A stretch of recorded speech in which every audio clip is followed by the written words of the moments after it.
వాటి లోగిళ్ళు ఛిద్రమైపోయినందుకేమో కన్నీటిని స్రవించే కళ్ళు హృదయాన్ని అద్దంలా కడిగివేసిన ఆనందపు పరవళ్ళు, ఆనందాశ్రువుల్ని వర్షింపచేసే నయనాలు సాధించిన విజయానికి చిహ్నమైనాయి, తెరుస్తున్నాయి అభివృద్ధికే వాకిళ్ళు. ఈ కళ్ళు ఈ కళ్ళు వివిధ భావాలను పలికించడంలో విజ్ఞాన గని అయిన టీచర్లు కంటికే తెలుసు హృదయం యొక్క మౌన భాష. ఈ నేత్రాలు వ్యక్తీకరించడంలో వివిధ భావాలు ఓడిపోని నిర్గుణ స్వభావాలు. ఇదండి కవిత. నెక్స్ట్ 8వ కవిత.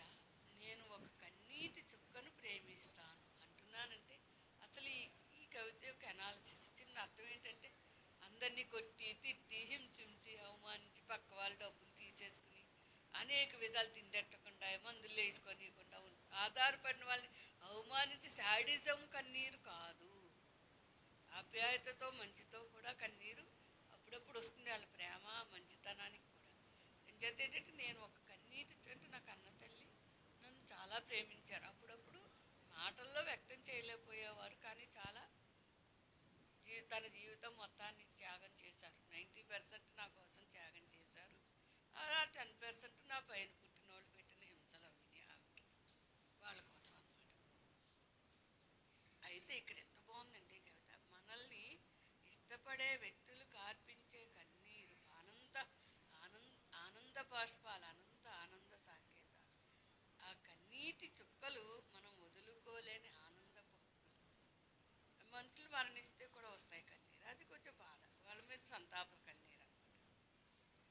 మనం ఇష్టపడే మనల్ని గౌరవించని వ్యక్తులు మా కార్పించే అవమాన విషాద బాష్పాలు మన గాయపడ్డ హృదయాన్ని బాధల కష్టజాడలని సంపూర్ణంగా కడిగివేసి మనసుకు కొత్త శక్తినిచ్చే ప్రేరణలు.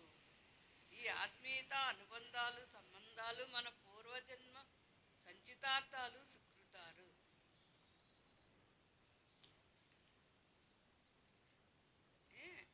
మనసులో పరుచుకున్నప్పుడు నిర్లక్ష్యపు విషాదపు నీడలు కష్ట సమయంలో విషాదాన్ని చీకటిని తొలగించుకోవడాలి.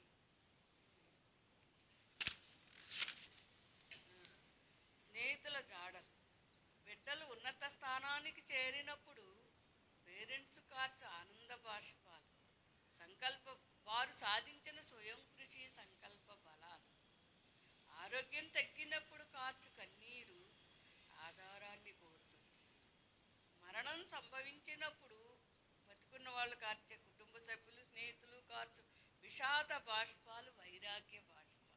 వైరాగ్య మనసును ప్రస్ఫుటింపచేస్తాయి. కేవలం తాత్కాలిక బాధలు కోల్పోరాదు ఏ మనిషి ధైర్యాన్ని. పెంచాలి బాధ్యతా నిర్వహణలో మనపై ఆధారపడ్డ వ్యక్తుల ఆత్మస్థైర్యాన్ని. మనం వదలరాదు ఎప్పటికీ ఆహ్లాద స్వభావాన్ని. పంచిపెడదాం, ఎప్పటికీ పంచిపెడదాం కష్టాల్లో బాధల్లో ఆనందంలో మనసులకు మంచితనపు ఆదరణ ప్రతిస్పందనలని. నిజంగా మన పైన ఆప్యాయతతో ఆధారపడ్డ వ్యక్తులకు మాత్రమే.